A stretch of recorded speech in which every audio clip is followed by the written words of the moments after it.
ممکن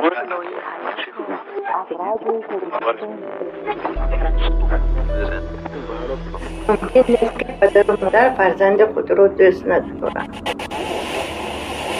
ممکن نیست که مهر و محبت نداشته باشند. مخصوصا در تاجیکان محیط زندگی هر یک فرد این پدر و مادر شدن. ببینید در خانواده تاجیکان بعد 2 سال عائله داری کودک به دنیا نبیاید همه به تشویش تردد میافتند. ما تاجیکان عادتا عائله دوستدار هستیم. زیربنای عائله تاجیکان را فرزند تشکیل میکند. این کورنمکی است وقتی که دعوا میکنند که پدر و مادر مرا دوست نمیدارد. همه وقت پدر و مادر دوست میدارد. فرزند باید فهمد که آیا همه وقت پدر و مادر به وی یک خیل مناسبت میکنند و برای چی مناسبت یک خیل نمیکنند. خصوصا در شرایط حاضره که بسیار فرزندان مهر و محبت پدر و مادر را در تامینات بهترین ماده میبینند.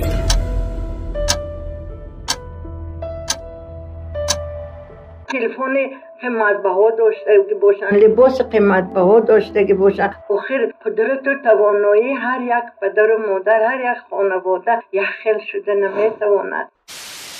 آدمانی که با عرق جبین مهنت حلال کار میکنند نه همه طلبات را برای خانه گرداندن امکانیت دارند. این ممکن نیست که کسی باشد و فرزندش را دوست ندارد. کودکان و نورسان عزیز فراموش نکنید که عموما فرزند را دوست داشتن در تاجیکان وجود دارد. ما همه شمایان را دوست می‌داریم. آدم را باید همه وقت دوست دارد. محبت چیست؟ محبت این حسیات است. حسیات، احساسات زیر عامل‌های گوناگون دائما تغییر یابنده است. سست می‌شود، بالا می‌رود، خنک می‌شود. چون که آدم عاقبت اون را با چینک‌های معین زندگی چین کرده باید به خود بها دهد.